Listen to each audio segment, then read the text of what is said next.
In After Effects, a path by itself without a fill or a stroke won't render.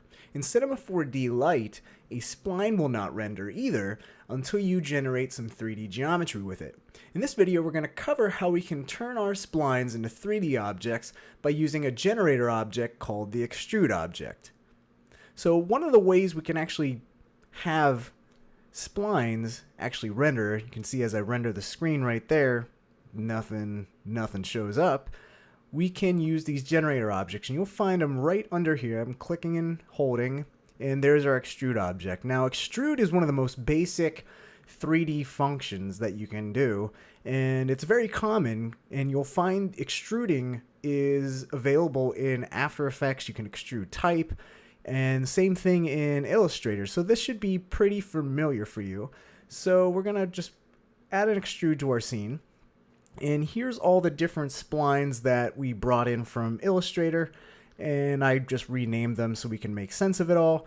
And what I'm going to do is to actually have our extrude affect a spline. We're going to make the spline a child of our extrude by just dragging and dropping underneath, and you'll see that boom, we have an extruded spline.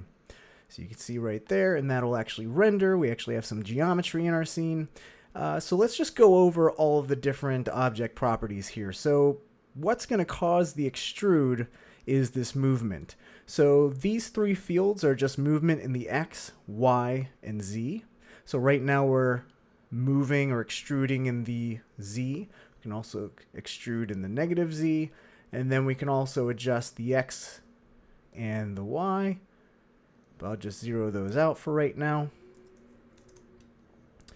Another thing we can do is actually add some bevels by going to this caps option. So a cap is just basically the front and the back of our geometry or our extrude. And what we can do to round off our edges, because right now they're fairly sharp, we're going to go and choose fillet cap. And what fillet cap is going to do is make kind of like a chiseled beveled edge. And we can do this for the front or for the start and the end of our extrude.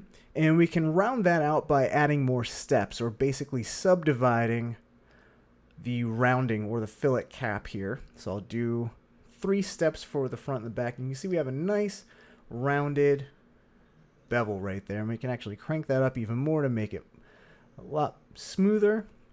So that's basically the function of fillet caps, is just rounding out your extrude, so you can create some really nice beveled text or just beveled objects by using the caps. I'm just going to turn that back to caps right now. We don't actually need any rounding on this right now.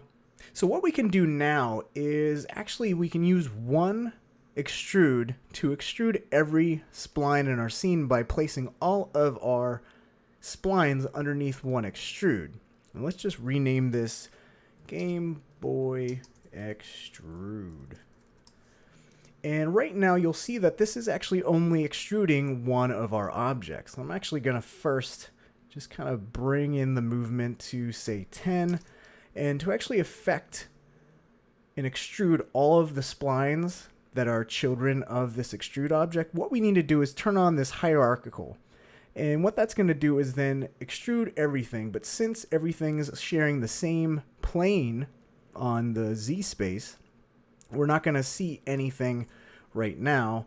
And when we move things forward, though, we can actually see our screen right there. So we can start moving stuff here if we wanted to. But what I actually want to do, so you can see everything as I'm moving the splines, what I want to do, though, is not actually move the splines. I want to actually apply extrudes to all of our splines. And we can do this by just selecting the main extrude and hitting C. And that's going to make that editable. And what it's going to do is, since hierarchical was checked on, it's going to apply extrudes to each one of our splines. So that's a really easy way to apply extrude objects to each of our individual splines. So a time saver right there. So now we have the freedom, if I just move out this null and just delete that, and I'll just rename this Game Boy Group. So now we have the freedom to just move all of our objects independently. So there's our screen. There's our little power light. I'm just going to start moving these forward. So here's the A and B buttons. We can actually extrude these buttons even more, say like 20. There's the backing for our A and B buttons.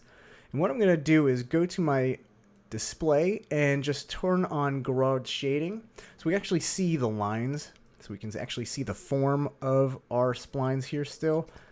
And we'll just move our speaker little hole things here forward a little bit. And notice that I'm just dragging this axis, the Z-axis, so I can constrain it to just the Z-axis because I don't want to move these pieces out of place.